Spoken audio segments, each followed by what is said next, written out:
কাল থেকে দুটি খুশির খবর লক্ষ্মীর ভান্ডার মহিলাদের জন্য পাবেন ডবল টাকা। যদি আপনার বাড়ির মহিলারা লক্ষ্মীর ভান্ডারের টাকা পেয়ে থাকে, চাहे 1500 হোক অথবা 1700, আর যদি আপনি ওই ডবল টাকা পেতে ইচ্ছুক হয়ে থাকেন তাহলে ভিডিওটিকে মোটো স্কিপ না করে শেষ পর্যন্ত দেখবেন। আলোচনা শুরু করার পূর্বে আপনাদের কাছে একটা রিকোয়েস্ট, ভিডিওটিকে অবশ্যই একটি লাইক করে জনস্বার্থে প্রচুর শেয়ার করবেন, কারণ আপনার একটা শেয়ার দ্বারা অন্য একটা মহিলা জানতে অনেকটাই সুবিধা হবে। চলুন দেখে নেওয়া যাক বিস্তারিত। তো ফ্রেন্ডস, এই মুহূর্তে রাজ্যে প্রায় 2 কোটিরও ঊর্ধ্বে মহিলারা পাচ্ছে লক্ষ্মীর ভান্ডারের টাকা।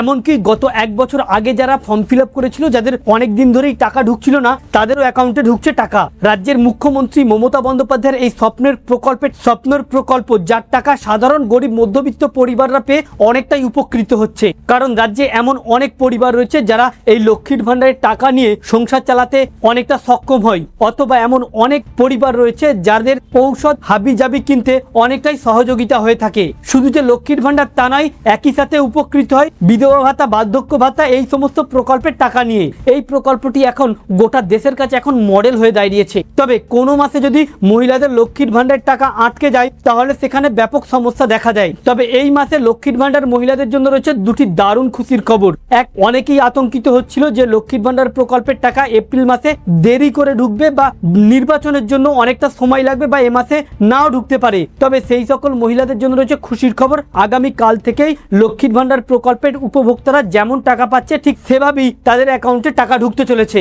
তবে বেশ কয়েক হাজার মহিলারা গত মাসে লক্ষ্মীর ভান্ডারের টাকা পায়নি, অথচ তার আগে টাকা পেয়েছিল, বা অনেকে রয়েছে তা কারোর টাকা আটকে গিয়েছে। এই সকল মহিলাদের জন্য রয়েছে, এই সকল মহিলাদের আতঙ্কিত বা চিন্তিত হবার কোনো দরকারই নেই, কারণ রাজ্য সরকারের যে লাস্ট বিবৃতি সে অনুপাতে যাদের অ্যাকাউন্টের সঙ্গে ডিবিটি লিঙ্ক করা থাকবে সেই সকল অ্যাকাউন্টেই প্রকল্পের টাকা ঢুকবে, চাहे হতে পারে বিধবা ভাতা, বার্ধক্য ভাতা বা যুবসাথী প্রকল্পের টাকা। যে সকল মহিলারা লক্ষ্মীর ভান্ডারের টাকা পায়নি বা যাদের আটকে রয়েছে বা কোনো কারণে পেন্ডিং হয়ে রয়েছে, তারা যদি অনলাইন কোনো সাইবার ক্যাফে গিয়ে অথবা সিএসসি সেন্টারে গিয়ে বা রাজ্য সরকারের বিএসকে কেন্দ্রে গিয়ে তারা যদি তাদের ডিবিটি লিঙ্ক করে নেয় তাহলে তাদের অ্যাকাউন্টের টাকা প্রতিবারের ন্যায় এবার থেকেও ঢুকবে। অর্থাৎ লক্ষ্মীর ভান্ডার নিয়ে রাজ্যের মহিলারা যে আতঙ্কিত হয়ে রয়েছে, আতঙ্কিত হবার কোনো দরকারই নেই। প্রত্যেক মাসে যেমন টাকা পেয়ে থাকেন এই মাসেও তারা টাকা পেতে থাকবে। তবে গত মাসে যাদের টাকা আটকে গিয়েছিল, এবারে কিন্তু তাদের 2 মাসের টাকা একত্রে ঢুকবে ব্যাংক অ্যাকাউন্টে। মানবিক প্রকল্প এবং যুবসাথী প্রকল্পে যারা এখনো পর্যন্ত টাকা পায়নি